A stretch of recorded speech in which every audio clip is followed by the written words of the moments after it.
In this video, I interview my good friend Bryce, who is an engineering project manager at Apple. It's a pretty long video, so I put all of the topics that we talk about in the description below with the timestamps. So put this video on in the background while you're studying or playing Cyberpunk. But I think we cover a lot of valuable pieces of advice like applications, general PM responsibilities, interviews, imposter syndrome, day-to-day life at Apple, all good things like that. You can find Bryce's LinkedIn in the description below. Also, you'll see a couple different camera angles, basically because I had to stitch together the audio of this separate microphone with the video of my separate DSLR alongside the recorded audio and video from our actual interview or Q&A. So you might see my DSLR and then you might see some footage of my webcam, which is way worse quality, but I think the video is still good, still valuable, has a lot of good tangible advice, so I hope you guys like it. Yeah, dude, I've been watching a couple of these videos, man. I'm Oh yeah? Somebody is finally talking about product and project management. Yeah, there's not a lot of creators in that space, honestly, in the tech world, so it's a hard thing to learn about as a college kid, I think, right? Like I still don't even know what it is. Yeah. Same, honestly. Yeah. It changes every time I go into work. It's like, what's exactly. my day? But yeah, it's like, I remember when I was studying, if you're in CS, that's what you're in. Like, you're going to be a software engineer. There's no exploration of, oh, what is a PM? Can I do that right after college? So I know you, but a lot of the people that are going to watch this probably don't, and be creepy if they did. But so just briefly, just give a little bit about your college background, like what did you major in, and then what sort of internships did you have? Yeah, so my college background, I guess, is a little bit of a collection of weird happenstance, right? So I studied management science, minored in both computer science and business. And so, entering the project management space, you can kind of see how those combine. I spent a lot of time involved in the CS department, though. So I was a TA for the CS department for like 2 years, and worked with the same professor, was helping design coursework and assignments, do all that fun stuff. My internships and things like that were also kind of a collection. So I did 2 software engineering internships at Viasat, which is, a company down in San Diego, telecommunications company. For folks at UCSD, they're hopefully familiar with it.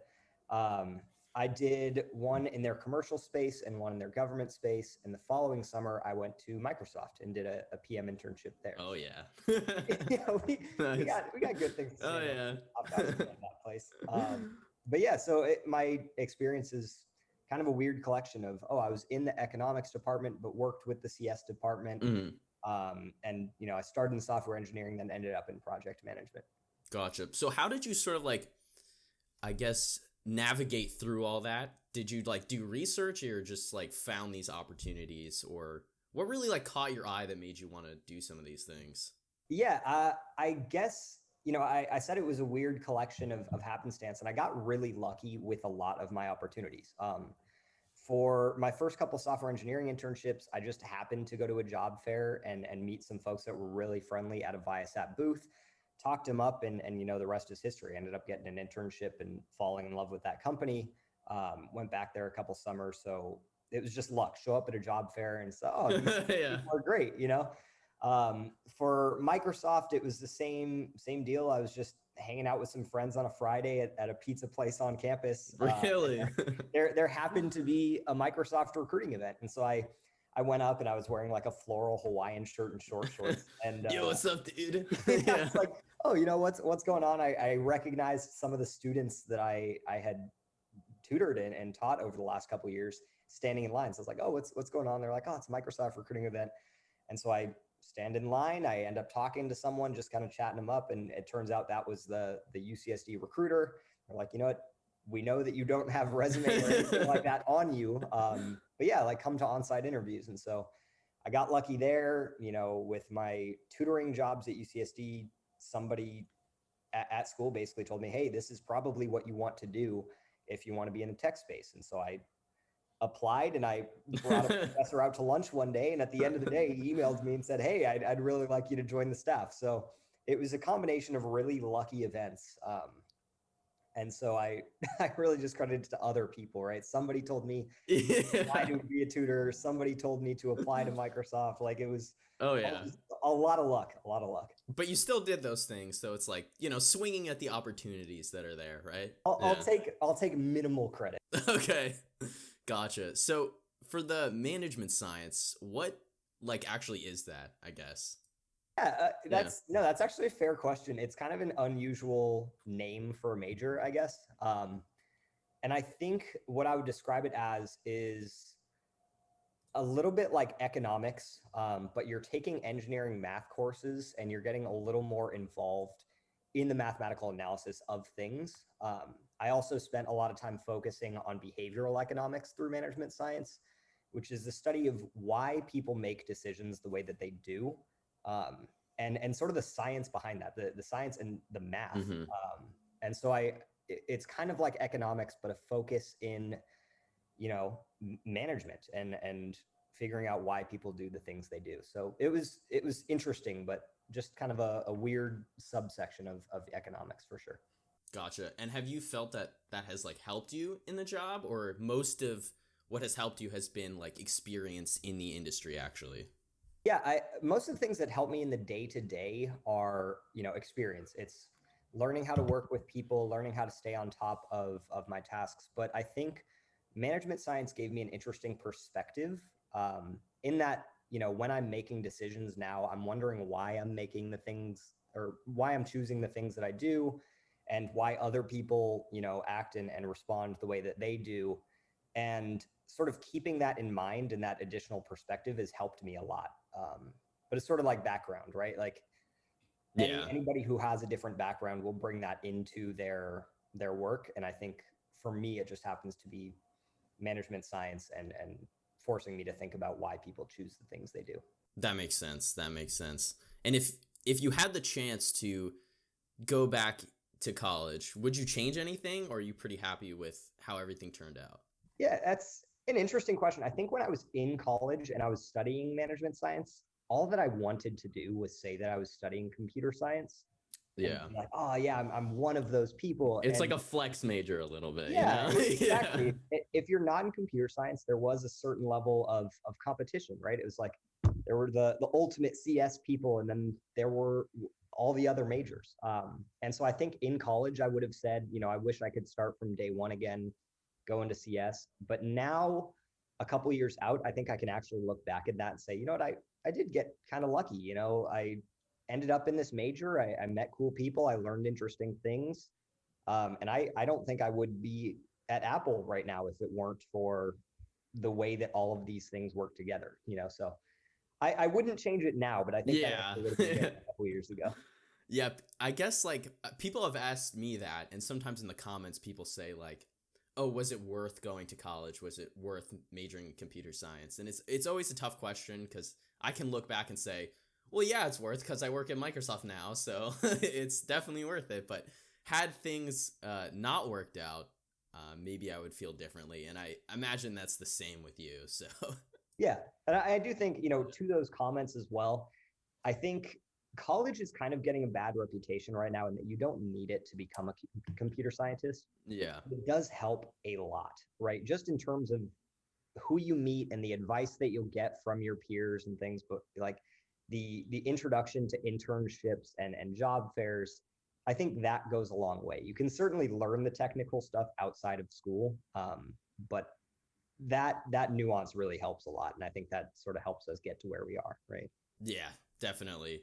So I get a lot of comments about, like current college students from a variety of majors. A lot of them computer science, a lot of them data science, a lot of them business related, but all want to work in tech in general. So do you have any like big piece of advice directed towards those people, or just any collection of advice, anything that could help those people out when they want to look for careers in the tech space? Yeah, I will say my biggest piece of advice is get as involved in the tech space as possible. Um, it's easy even when you're in college studying computer science to bury yourself in coursework and just focus on like getting straight A's and things like that. But my advice has always sort of been, get jobs, become a tutor, help your other classmates, get internships, get the real world experience. Because as much as you want to learn about, data structures and algorithms Yeah. and operating systems, Invert a binary tree, yeah, exactly, right? You can do those implementations all day, but when you get into the real world, you're not, designing a hash table when you go into work every day. Like maybe that'll be something you want to do for a project at some point. But it's really, learning to work with people and being flexible in what you pick up, what technologies you're learning. And so it's just get real world experience, right? If you're in college, great. You can be a CS major or non-CS major. If you've got internships, you can end up in the tech space, right? I think that's the key. Yeah, I definitely agree with that. So in terms of that, like sort of as an extension, when these current college students right now, when they're looking at companies, there's the FANG obsession, the FANG Moolah exception, whatever the acronym is for the different, tech companies, startups, and things like that. There's definitely an obsession, whether that's on CS Career Questions or Team Blind, with scoring roles at those companies. But what do you think people should look for in a company? Yeah, I mean, I also fell into that same obsession, right? Where it's, I need to end up at the Big Five or FANG or Yeah. whatever it was. I think I got caught up in my own ego in saying, I want to be able to tell my parents like where I work, have them know exactly what it is. And there's some value to that, but I think what's more important is finding a team and finding a manager that you really get along with. In past internships, like I've fallen in love with companies, but the thing that's stood out to me most is when a manager really cares about you and your future and your development, that goes a lot further, right? You could work at any company in the world. If you're comfortable and your manager wants to see you succeed, you're going to feel better in that role day to day than if you ended up at a top 5 company with someone who didn't care as much, right? So I will brag about my manager all day. But she really wants to see me succeed. She wants to talk about my goals and where I want to end up. If I want to end up at Apple or if that's elsewhere, she wants to help me. And so I think that's the biggest thing people should look for. It's not the name of a company. It's make sure your manager and your team care about you. Gotcha. Yeah, I mean, I definitely share the same sentiments, but in the sense that what should someone do in case they don't have that? Yeah, if you ever find yourself in a position where you're stuck and you feel stuck and you feel like your manager's not supporting you and you don't really know what to do, it's better to start looking for a new opportunity than to get stuck in that same role, right? If you fast forward and you're miserable and then 2 years later you're still miserable and you're in the exact same role and you were thinking that you would progress, but you don't have, other people don't have your best interest at heart, you're just going to feel more stuck, right? And you want to find the job and the role that's right for you.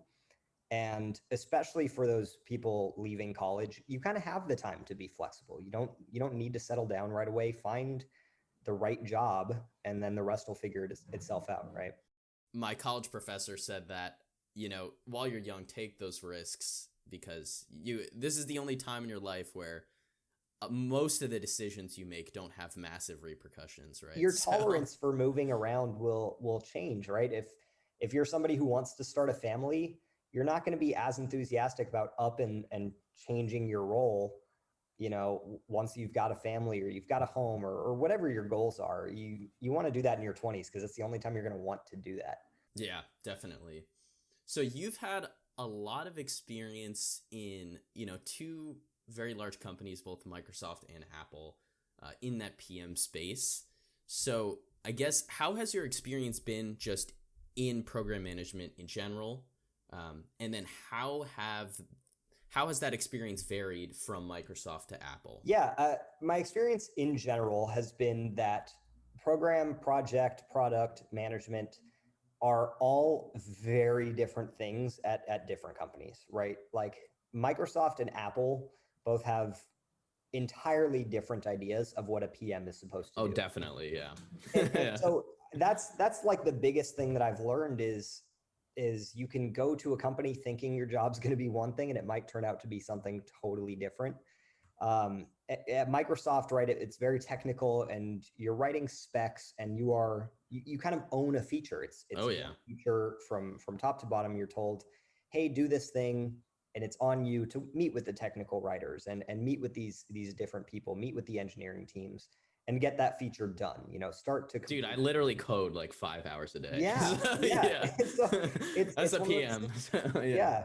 Yeah, you could, maybe you have to put together a demo and there's no engineering work available. You're like, oh well, okay, I guess I need to do this myself. Uh, Exactly. and so that happened at Microsoft, whereas at Apple, your job as a PM is a little bit more of a support function than anything. You're less driving and more helping engineering managers who are very technical folks complete whatever features they have in mind, right? They say, hey, we want to accomplish this. We're going to need somebody to help keep us on track and help drive cross-functional work and track all of this. And that's sort of where the PMs at Apple come in. So I think that is the role that I have liked a little bit more between Apple and Microsoft. But for folks aspiring to be PMs, it's especially important that you find out what the role looks like at any given company, because there's no safe bet or safe conclusion you'll come to as to what you'll be doing.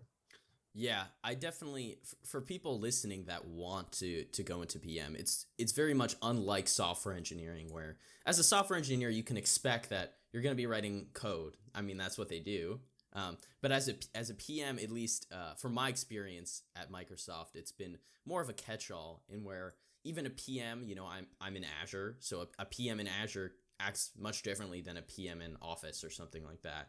And it really depends on what your team needs. So we already briefly talked about, advice that you had for current college students. But let's say there's, someone maybe that's not a new grad, maybe they've already been in some other non-related industry, or maybe they're in some other engineering like mechanical or something like that, but they really want to make the transition to the PM space, specifically in a tech company.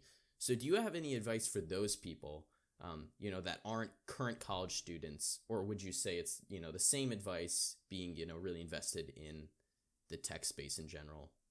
Yeah, I think the advice actually will shift just a little bit, right? I'm in a team that is really a strange collection of backgrounds, right? We have people who worked at Apple Care for years, somebody who worked as a business admin and made the transition to PM, someone who worked in sales, and those folks are some of the best PMs that I have ever met. And they don't have the traditional, tech backgrounds. They have worked at Apple for a long time. They were familiar with the products, but entering the operating system PM space, like that's not something where you're going to have a lot of experience that transfers over, right? Mm-hmm. Um, and so they entered it, and I think what helped them succeed and do really well at what they're doing is one sort of a love for product. Most of them had worked at Apple in different roles for a long time. They loved the company, so they were interested when they started in operating systems to learn everything they could. Even if you're non-technical, digging into code and taking classes and doing things like that on the side Mm-hmm. helped a long way. But I think there are also skills that are pretty universal to PMs that they had and continued to develop. Those include communication skills and organizational skills.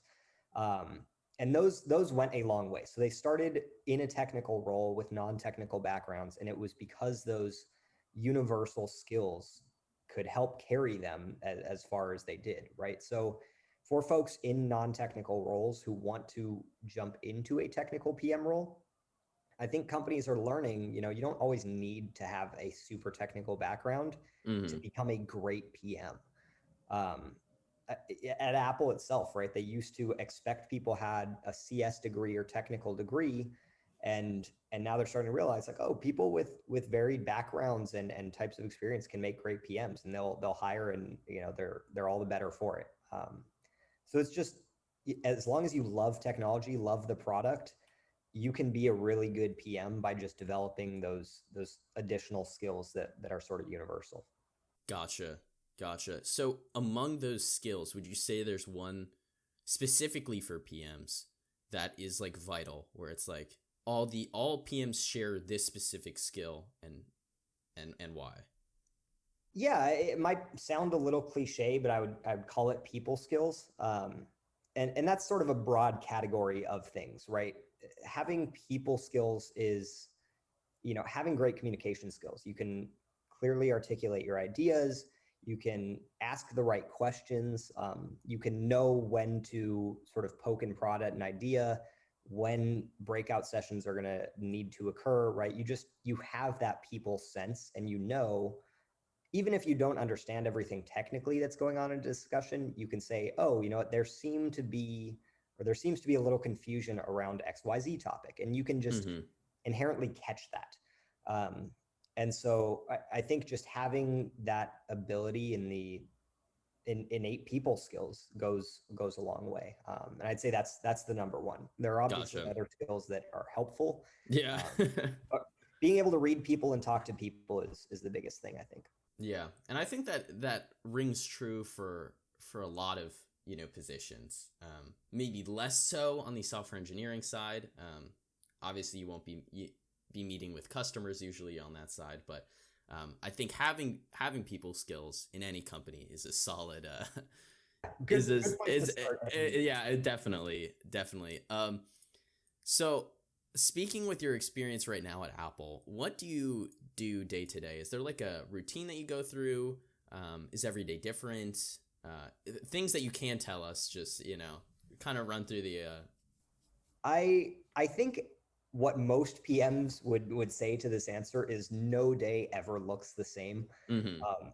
There are times when I'll walk into work thinking that I'm going to have to accomplish some set of tasks, and then everything is blown off the rails by like a 90. I'm like, whoa, Yeah. okay, I guess I'm figuring that out now. But in general, right, it's like wake up, check the crazy amount of like emails and Slacks that you missed while you were sleeping. Deal with those, sort of make sure you've got your agendas set for the meetings you've got during the day and sort of your goals for the week. I'm a big fan of whiteboarding, so I've got like a whiteboard over there. Got like, here are the things you need to accomplish today, like next week, all color coded and things like that. But every day kind of looks different, right? In general, it's a lot of organizing meetings and sitting the right folks down, knowing who needs to talk about what issues to get you unblocked. But sort of there's a lot of open-endedness in project management, where you're just going to have to, you're faced with new problems every day, and you're just going to have to figure out how to deal with those, right? Your job is not consistent. It's not like, oh, I'm going to fix, this bug today. It's, hey, we've got some meta problem that now we need to change our design, and what do we do next? And it's your job to figure that out.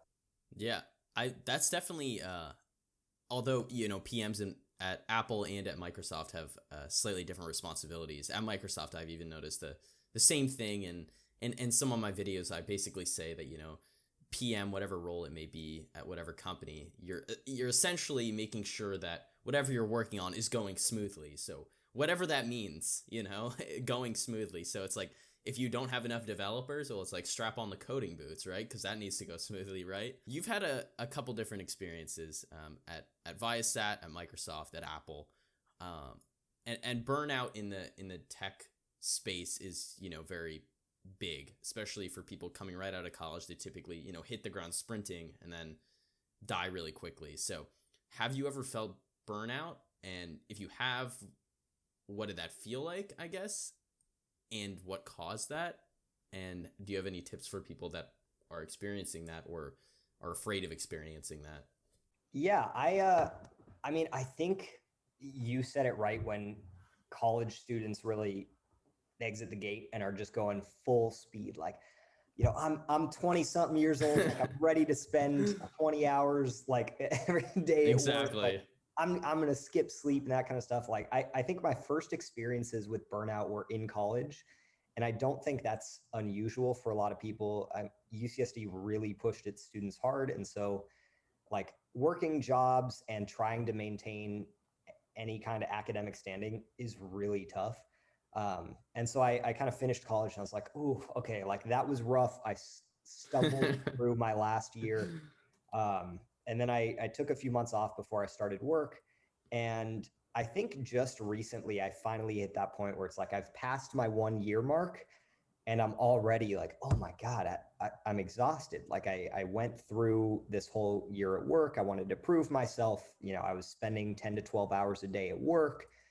And you get to a point where you're waking up and you're exhausted. Like it doesn't matter if you sleep 10 hours or whatever, if you're keeping your diet, you're working out, like you're still just tired all the time. It could just be like mental exhaustion, just like the constant, waking up and you're like, oh God, okay, I see all the things I need to do, but I feel like I don't have energy.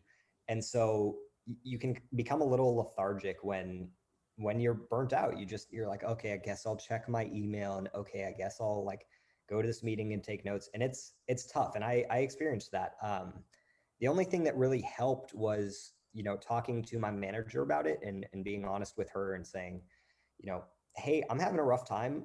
Like I've really tried my best to like do a lot. Apple is very competitive in these big tech companies, right? They push you really hard.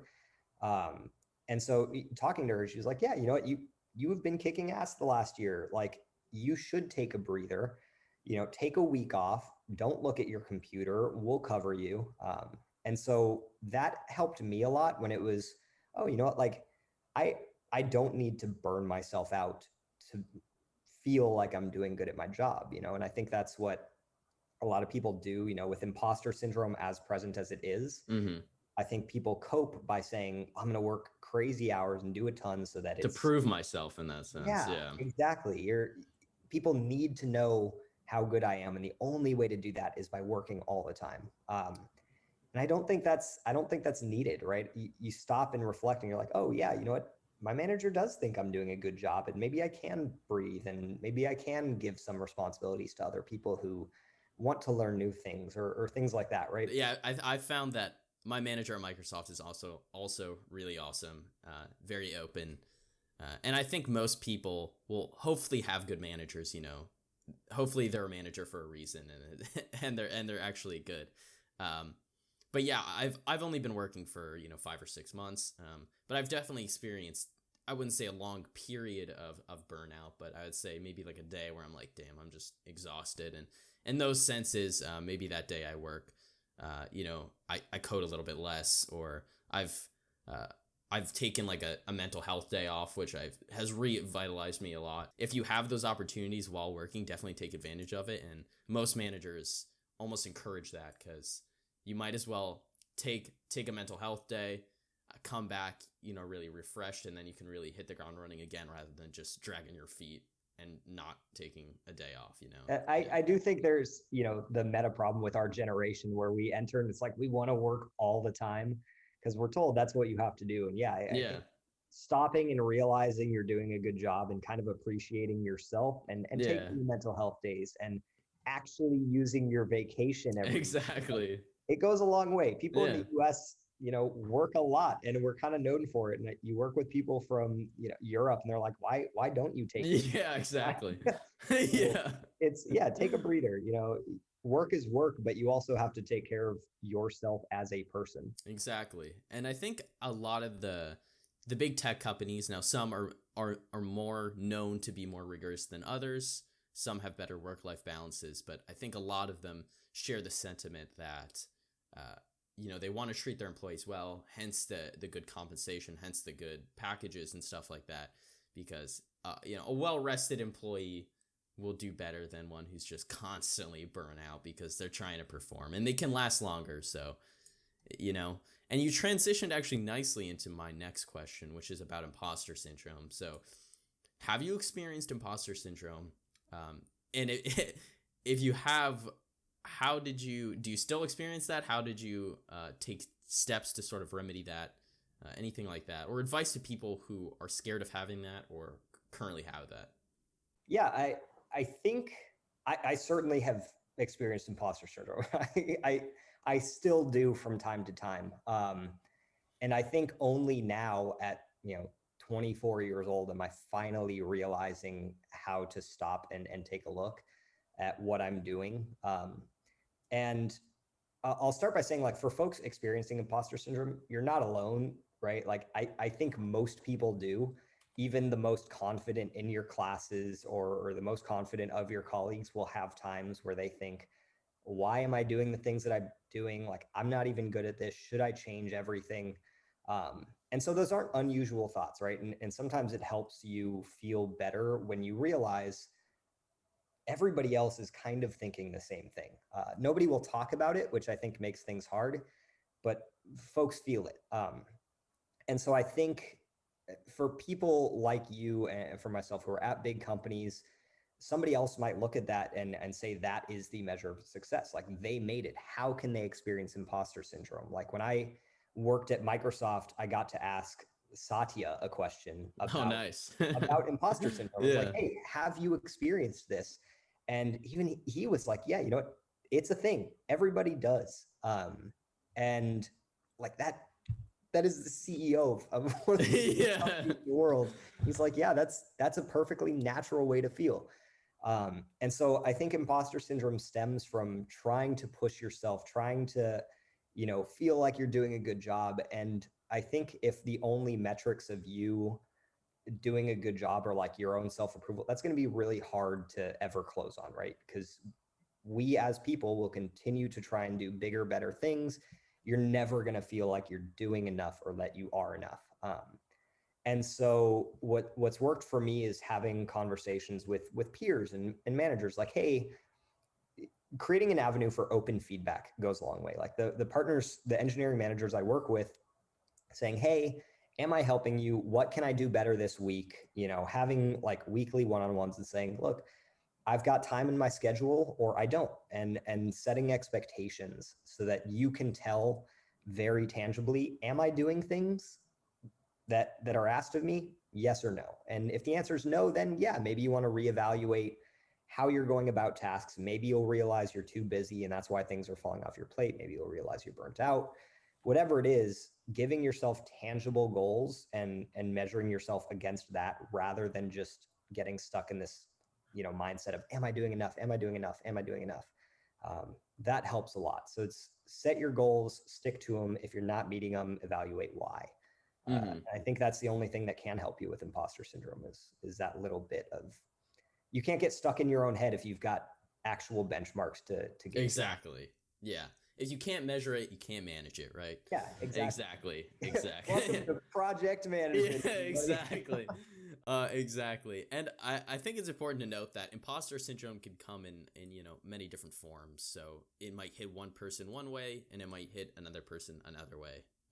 So you could be, really confident in your, say, coding ability, but not be confident in, say, your presentation ability or something like that. I know for me personally, the areas in which I felt imposter syndrome were less in the sense of presentation, but it was more of was I asking too many questions, I guess. And because I'd always be asking other software engineers when I was coding, I'm like, oh, how do you do this in C#? Or like, where's this in the code base? And I always felt like I was asking too many questions.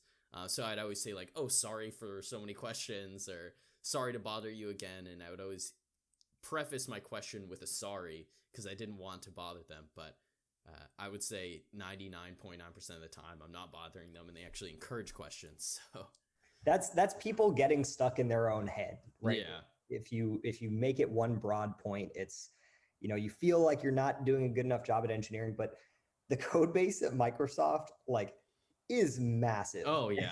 Yeah. And I'll bet a lot of the engineers that you're asking questions wish that they had been comfortable enough to ask the same questions. Because we've all been there where, you work on something, you don't want to ask a question, and then you spend like 6 hours trying to dig through something that you could have gotten in 10 minutes. Yeah, exactly. You feel worse about it, and you dig yourself deeper. So it's better to have an open environment for feedback, for questions. Again, we're in the same boat. We all have things we're worried about. It feeds into imposter syndrome. We all feel it differently, but an open environment helps a lot more. Oh, definitely. 100%. So going back to your college or internship experiences a little bit, was there a certain skill that you learned in college or in an internship, or a specific event that made you have some sort of epiphany, or was it more of like an accumulation of this experience that has helped you where you are right now? I I think I think it was more of an accumulation of things, right? It was happening to meet the right people at the right time. It was, somebody sort of picking me under their wing and saying, "Hey, you need to go become a tutor," or giving me that guidance openly that led me to where I was. I don't think there was a moment where I like went into an internship one day and was like, I'm gonna be an EPM. Like Yeah. this is my future. Because that's a nerve wracking thing, I think, to stop and say, I know exactly what I want to do with myself. Like that would be a lot. And so I think it was more, PM was interesting to me, and I went to my internships and I worked with PMs, and I was like, that's pretty cool. Like they're technical people. They get to use communication skills. That seems like something I want to do. Um, and then just kind of keeping that in the back of my mind and helping guide me to, oh, maybe I can give a lecture and work on my communication skills. Maybe I can join a club, or maybe I can, join. There's so many spaces on like Facebook and things like that for PMs now. So maybe I'll join one of those Mm-hmm. and see what people say about it. So I don't think there was a single epiphany moment. It was more of, over time I learned, oh, PM, that's a pretty cool job. It seems like Mm-hmm. let's keep it in the back of my mind. If jobs open up, if I happen to walk into a place to grab pizza and find a Microsoft team There you hiring go. PM, like then I'll do that. Right. But it was all just, everything seemed to add up. And then it was like, oh yeah, PM, I think is the right thing for me. Gotcha.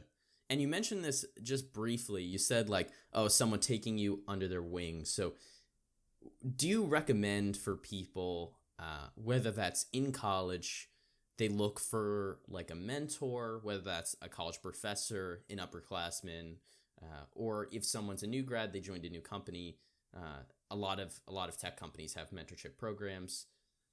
How have you had how has your experience with mentorships, whether you were the mentor or whether you were the mentee, do you recommend that, and how was your experience in that? I I don't have too much experience as a mentor, I think. Mm-hmm. And I think that feeds into the imposter syndrome. Like, how am I supposed to give somebody else advice when I feel like I need advice as well? Right. Exactly. Yeah.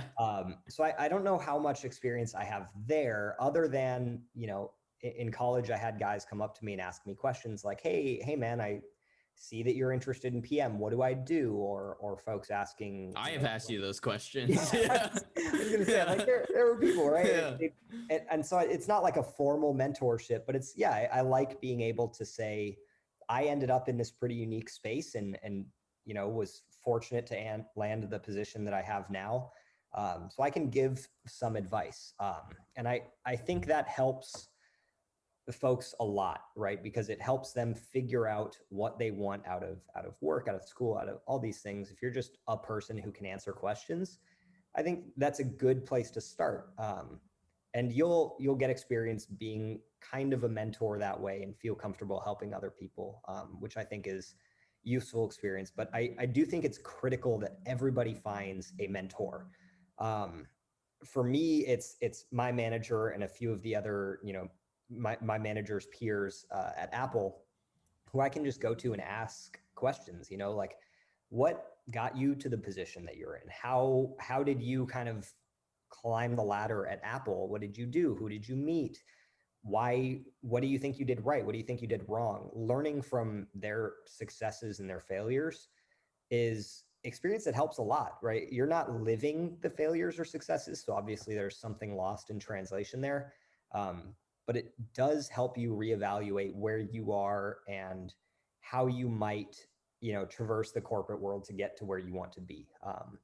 And my manager has told me the same thing. She gets mentored by some of the heads of CoreOS at Apple, and she is always asking them for advice. And and that I think is pretty consistent, a consistent suggestion of get somebody who you admire and feel comfortable asking them questions, because you admire them for a reason. And if you want to emulate parts of them, the only way you're going to do that is by talking to them and learning about them and their background. Yeah, I definitely share the same sentiments. Mentorships are very valuable, but sometimes a little bit daunting to seek out. But I think at a lot of tech companies and in college, there's a lot of opportunities in a lot of different spaces to, get a lot of good life lessons from people a lot older than you.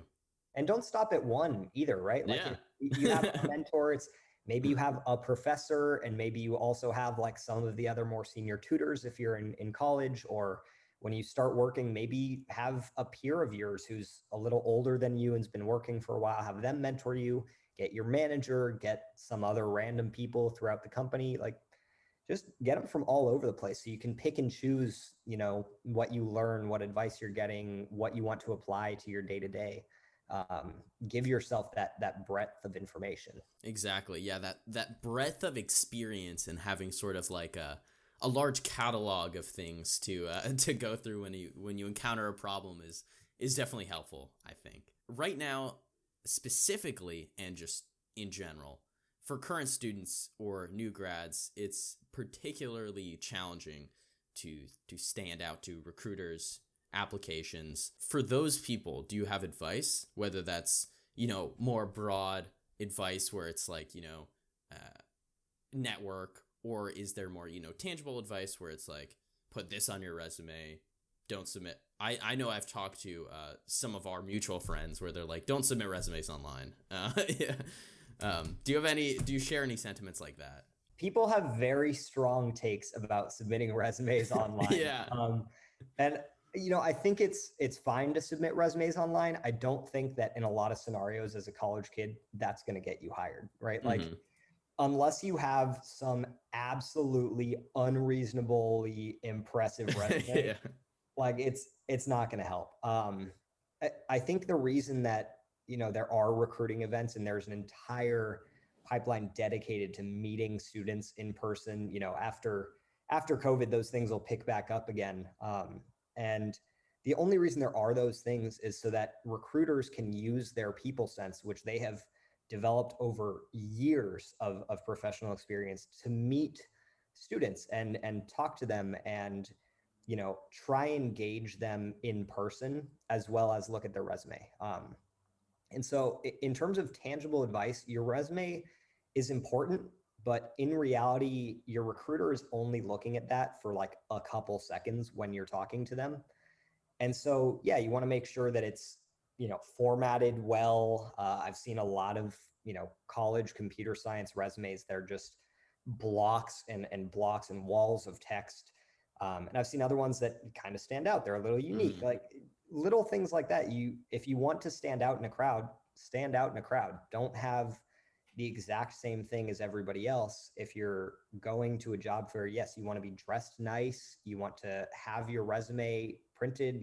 I had mine laminated in college, and people are Oh. like, so that's so Yeah. like weird, and that's kind of lame. And it's like, bring them in a folder. Yeah, do the lame stuff. Like print it on cardstock. That resume is Yeah. gonna stick out in a pile. It's gonna feel nice, that thick Yeah, paper. exactly. Like Yeah. little things like that go a long way. And so they're kind of like dumb to think about. And you're like, why would I need to do that? Nobody else does that. But if you're trying to stand out at a job fair, you need to think about standing out. So dress nice, bring your people like skills and talk to the recruiter. Ask them about how the recruiting event is going. Don't just pitch yourself. Ask, they're real people. So Mm-hmm. chat them up. And that's something that they don't get often. And so that makes you stand out as well. Oh yeah, I can just talk to them like they're a real person. Yeah. They want to hire me. I want to get hired by them. Be friendly. It's Yeah. recruiting shouldn't be like a terrifying thing where you're talking to a robot. If that was the case, like everybody would just apply online and there would be no job fairs. You're Mm-hmm. talking to a person, be friendly to them and treat them like you would another person, not like they're some giant group holding like a job over your head that you're trying to jump at, right? It's Yeah. talk to them and ask about the company. Do you want to work there? It might be a big five company or something like that, that maybe you're talking to the recruiter and it doesn't sound exactly right for you. So yeah, I don't know. I'm sorry. I went off on the rambles. No, I completely agree. If you want to stand out, right? Yeah. That's the biggest advice is don't be every other applicant who just shows up with a piece of paper and, answers some questions and then leaves. Yeah, exactly. And for people wondering, or the people that I see on like CS career questions on Reddit, they're submitting like thousands of applications online. And I have done the same thing, and I can tell you right now, none of the applications I submitted online without like any prior recruiter contact ever turned out to anything. My Northrop Grumman internship, I met them at a career fair, and that's how I got that internship. And then the Microsoft, now that I'm working at Microsoft, they actually reached out to me on LinkedIn and told me to apply. So yeah, man, like that's how it works. I mean, sometimes people get lucky and they just, apply online and they get it, which is great. But for the vast majority of people, that's unfortunately not as easy. So what are your thoughts on LinkedIn? Do you think it's a good platform? I'm not just saying that because it's, owned by Microsoft. But yeah. I do think LinkedIn does a lot of things right. And it's sort of interesting to think about how recruiting is going to change, right? It's one of those things where you have this broad idea of recruiting being, oh, you go to a job fair or you submit a resume online and like what happens. But I think LinkedIn, what it does well is it takes advantage of like the social media age of recruiting. Some people are super active on LinkedIn and they post all the time, and they create content. And that's not necessarily what I do. I am one of the type that just keeps mine up to date and, check if I'm appearing in searches and doing that kind of thing. But I think everybody should have a LinkedIn. The level at which you engage with LinkedIn can vary, but at the very least, it's a tool to help you remember all of your experience. Because if, 5 years into a job, you're looking back and trying to put together another resume, if you haven't kind of been tracking that through something, it'll make it hard. Like, oh God, what experiences did I have? Like, you're going to spend time reflecting on all those old jobs that you had, 5 years ago. And LinkedIn, it's always there. You can get new like courseworks and badges and things that. There's not a lot of effort needed to make your LinkedIn look really good, right? You fill in some job info and some titles, and then you'll start appearing in searches, right? And like for very little effort, you can get a lot out of it. And so I think, everybody should use it. Everybody should keep track of their roles. Like recruiters use that actively. You can turn yourself, you can turn your preference for like available or not, and you'll see recruiting messages if you show you're available for work. And so that's like the easiest thing you can do for yourself is you're going to start showing up in searches. Recruiters can set up bots that will like look for certain experiences and stuff pretty actively, and send messages. So like it doesn't take a lot of time. Anybody who's against LinkedIn, I have a hard time like why. It's like why not just create an account? Yeah, exactly. It's fine. It's going to help you. There's not a downside to it. So for folks in college or after college, use it. It's great. It's also it's a pretty UI. So yeah, they just updated the UI. Yeah, I was like, things look nice. So yeah, I'm a proponent of you don't necessarily have to be active on LinkedIn. You don't have to really post that much, but making sure it's up to date. It's like you mentioned, one of just the easy things. And even if you don't have that much experience, it's just like another thing like to just have there, and just because you never know what a recruiter might stand out, or they'll be like, oh, we went to the same school or whatever. So it's always, just an extra little bonus thing to keep, Yeah, there also is like the little added bit of, I like to see, what old acquaintances are doing, like who just got a new job, who just got promoted. It's like, the social media aspect of the professional networking. You can feel good about your connections, like, oh, like Michael just started his job at Yeah, Microsoft. Like, that's awesome, man. One day I'll see exactly. like these promotion notifications, be like, yes, like he's Yeah, doing it, he's making it.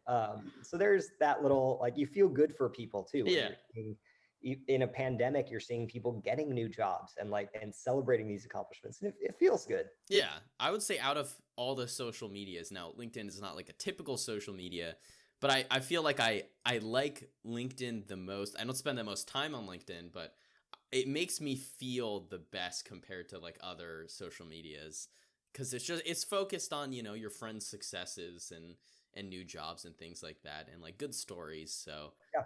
I It's always just like feel that. good content. Like, Yeah, be exactly. happy for More people. wholesome, yeah, Yeah.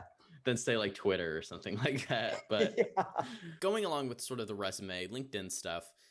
So for software engineers, it's or computer science students that are looking to become software engineers, it's a little bit easier when you don't have more experience because you can always work on side projects and things like that to boost sort of your resume. But for people looking to specifically become a PM, where side projects aren't as prominent, or maybe it's a little bit harder where you can't just or you can do this, but it's less targeted to PM. You can't just code up a chess game or something like that and like here's my PM experience. So for those for those people that want to boost their PM resume, how do you suggest they do that? Yeah, that's a tough question, and I'm not sure I have a great answer yet. I don't think, like you said, project management is about working with other people and building new things and being excited about those. And there's not really a way to do that as a side project, right? Mm-hmm. Like, normal software engineer, you can go off alone and work for several weeks and build something really cool. You can work with a couple other software engineers, but your team's not big enough that you like need a PM most of the time if you're Yeah. working on a software or like a side project. And so what I did, and the people watching this can take this as they will, I had like weird jobs that showed that I was good at certain parts of, you know, project management, where I was a tutor for the CS department. I could show that I could work with students. I could explain technical concepts. I could work with a large staff. Like, as a head tutor, I was sort of leading a class and there were like 50 tutors on the staff. And so I was giving guidance to 50 people. I worked as a tour guide for UCSD for years. Oh And yeah, I remember yeah, that. exactly. And so it's like, yeah, I can show I've got people skills and I can walk and talk backwards, which is a Yeah. for, Tell me when I'm gonna hit something. yes, Yeah. exactly. The same jokes all the Yeah. time. But it was, there's no single side project you can do that looks good. But I think what does look good is explain your experiences and how they benefit you as a PM, right? If you're a tour guide, if you just say, "Oh, I was a tour guide," that's not going a long way. But if you say, like, "Yeah, I gave tours like several times a week to groups of 30 people. I was working on my communication skills all the time. I was having to memorize a ton of information about UCSD in the off chance somebody asks a very specific or targeted question." Hmm. Like, those are useful PM skills. And you're not a PM as a tour guide, obviously, but there are skills that overlap. And being a tutor or TA, you say, "Oh, I have these skills and I developed them. This is how they overlap with what I think a PM is." Um, I worked in CS. Those skills aren't all that you're going to need to be a PM, but the technical skills help overlap.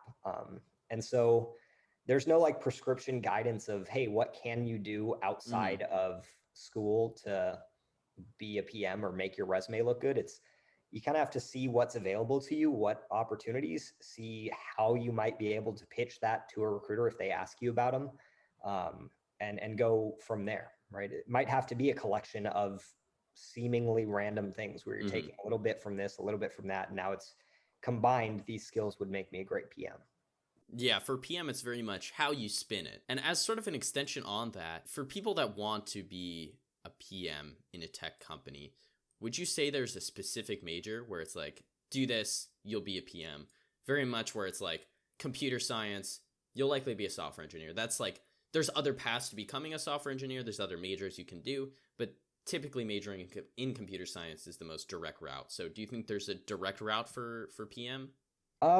I unfortunately, again, for everybody watching, I don't think there is. That also might be fortunate, to the people who aren't able to study CS because it's impacted or something wherever they're going to school.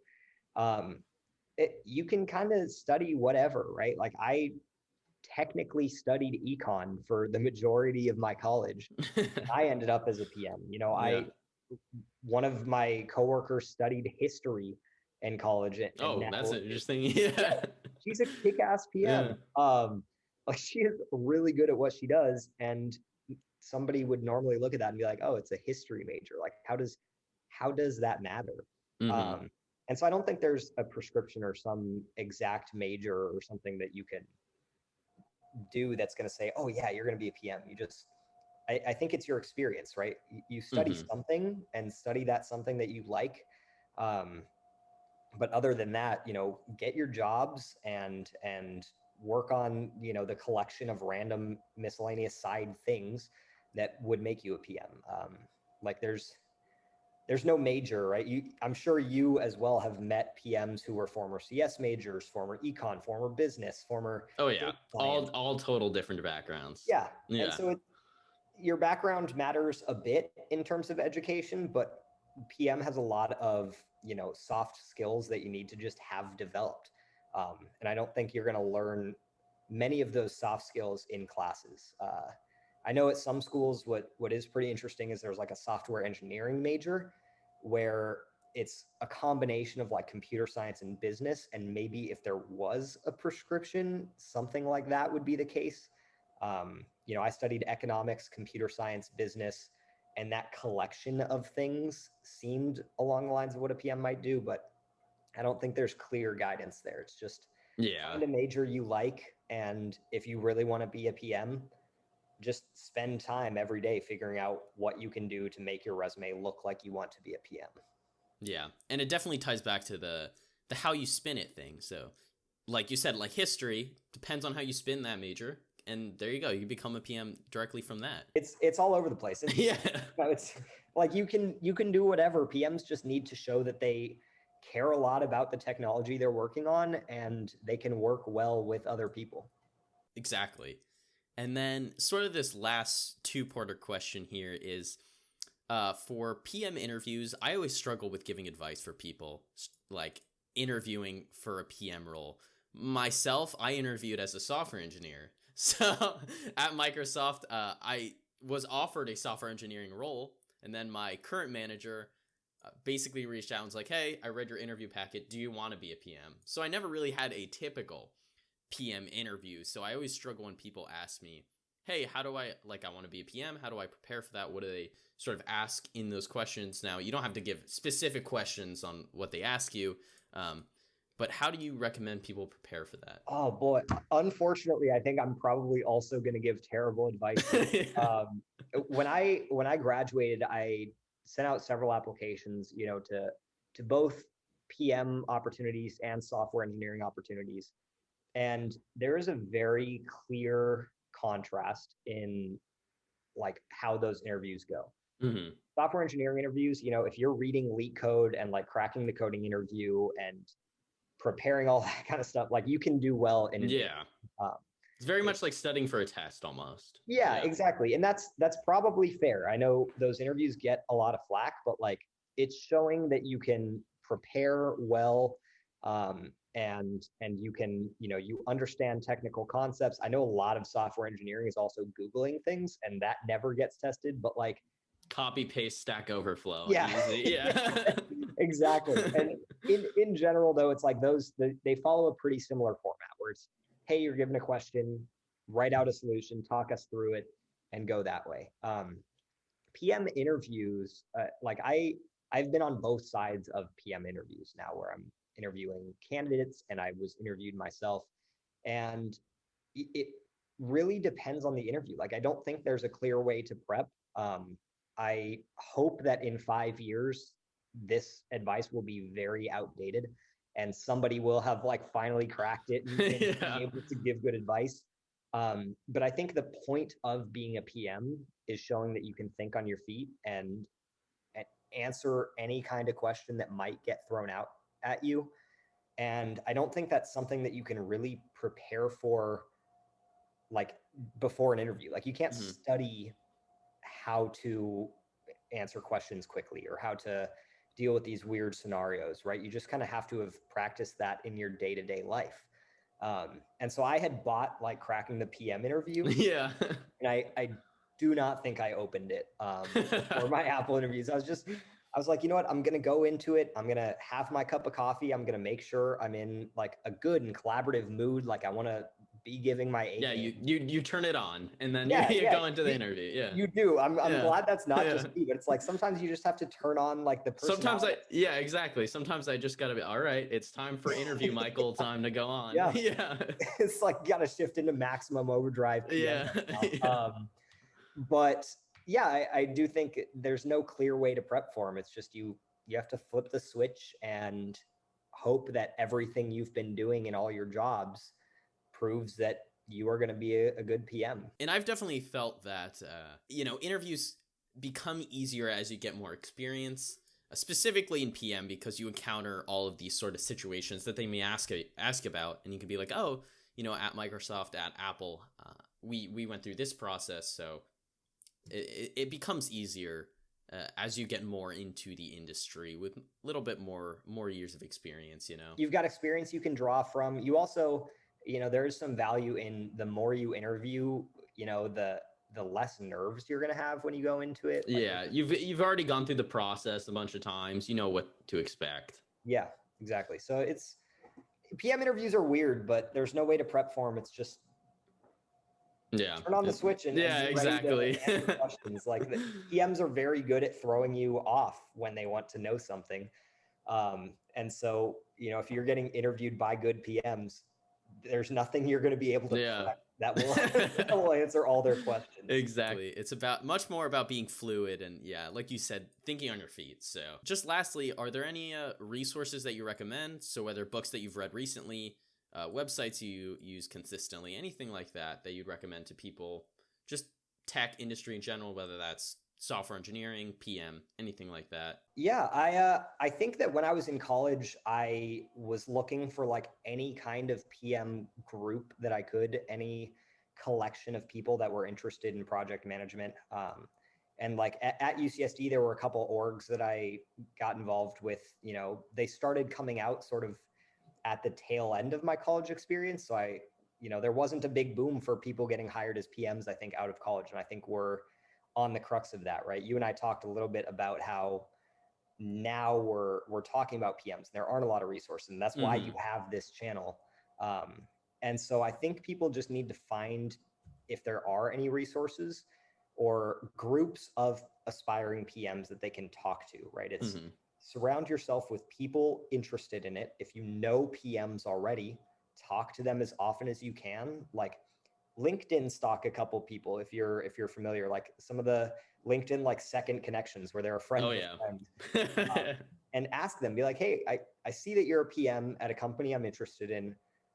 Can you give me just some general advice, right? And that's all of this entire video has been advice. And so just absorb as much of that as you can. And that's the only resource, right? Is talk to people.